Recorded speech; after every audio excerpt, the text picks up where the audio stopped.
Ky udhëzues konsiderohet një udhëzues orientues klinik dhe jo një protokoll përfundimtar terapeutik. Orienton profesionistët shëndetësor në procesin e rekomandimit apo të referimit mbi terapinë hormonale për individët që janë të interesuar dhe referohen në shërbimin e endokrinologjisë. Për herë të parë në shërbimin publik shëndetësor në vend do të kryhet terapia e personave transgjinor. Qytetarët e Vlorës, të cilët e kanë ndjekur këtë zhvillim, thonë se është diçka e gabuar. Udhëzimi i Ministrisë së Shëndetësisë sipas qytetarëve nuk gjen vend në Shqipëri, në një vend ku mungojnë ilaçet për kurimin e shumë sëmundjeve dhe problemeve shëndetësore, ndërsa nga ana tjetër jepen kura për transgjinorët. Qytetarët e shohin këtë nismë si një shkatrim që i bëhet familjes dhe shoqërisë. Sipas tyre, vendi ynë ka shumë probleme të cilat duhen trajtuar më parë dhe më pas të mendohet për kurat hormonale. Ka të bëj kushdoj unë se bëj për vetët. Jo, për ata që duan të ndryshojnë. Ata që duan dhe të duan, ala unë për vetët time jonja. Si e shesh? Çfarë është? Ta lëmbydhen çfarë ndroj? Ja, vëmën mashka nga pas në famë. Po i ka të mbushë me gjeta. Të mbushë me gjeta fjalë gjithë. Fjalën më të poshtë ja. Janë fjalë për neve ja. As për ju s'bëjmë, pse bëjmë? Ja, themi për të rinë që duan të. Ata ka marrë budaraqen, ata kanë ta asaj kategorie kanë marrë budaraqen, po pse kanë marrë? Ç'të duhet unë ti e famër. Ti e mashkull, pse no? Pse ka bërë zoti mashkull? E ka bërë kota? Do të duhet diçka, e shesin cënim të familjes të gjë.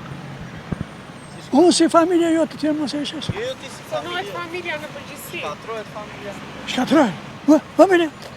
Familja jashtë përdorimit është.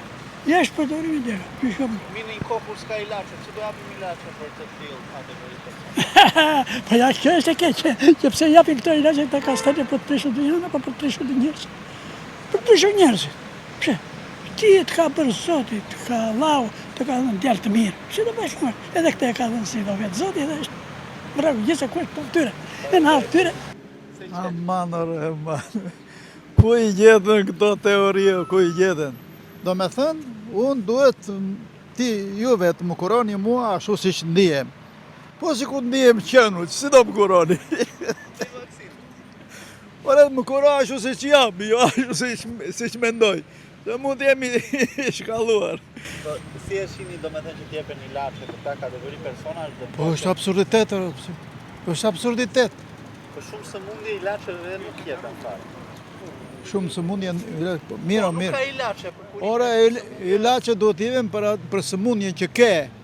Jo si ndihesh, unë ndihem, nuk ndihem kështu, po jam. Qysh, unë qënë kam edhe ti më kuron se si unë ndihem. Nimë mendim. Po shkëtërim e familjes, po përse bëhet? Përse bëhet? Bëhet o shkëtërim e familjes. Nuk e di çfarë, se do vazhdoj kjo jetë njerëzore kështu, do kthehet në jetë qenëri se nuk ka mundësi. Gjelena, po të jem unë, që atë ministrën, i them ktheu t'i fëmër, mashkull. Këtë do i thoshja, po Shqipëria është e para për këto gjëra. Për çfarë gjëra? Për çdo lloj drejtimi. Për gjë ko të flasim këtu, çdo gjë bëhet. Çu dhe botës në dhe Shqipëri. Që mungojnë ilaçet për sëmundje, do jepen ilaçe hormonale. Po marr ilaçe mora për syrin s'ka. Ky vend të rinjt janë mbathi me vrap. Si ndrojmë? Kjo familje. Kjo është kafshëri. S'kemi çfarë themi fjalë më të bukura. Kjo është kafshëri. Mani një orande atje, të bëj fëmijën e saj ajo pas nesër, ta kthejnë mashkull. Ja këtë të qonë. Kundra. Dikjo motër, jo kemi kundraj, po unë se jetoj fare këtu. Jam kundraj. Si jo moj ti, ngellën njerëzit, u bën burra me burra, me gra. Qa është kjo? Që ndodhi se komiteti ekzekutiv. Po mirë, si mund të japet ilaçe për këta persona të cilët duan ndryshojnë gjeni dhe ndërkohë për shumë sëmundje s'ka ilaç? Po ore, po pse si shilkone në verit kështu ata po? Sa të ndë në verit? Ua, sharon të pare. Udhëzimi i Ministrisë së Shëndetësisë përcakton kriteret mjekësore, procedurat klinike dhe monitorimin për terapinë hormonale, e cila do të ofrohet në QSUT dhe do të mbulohet nga fondet publike. Bëhet fjalë për trajtimin hormonal të transgjinorëve për të rritur dhe adoleshent nga 16 vjeç, të cilët vlerësohen nga mjekët dhe kanë miratimin e familjes.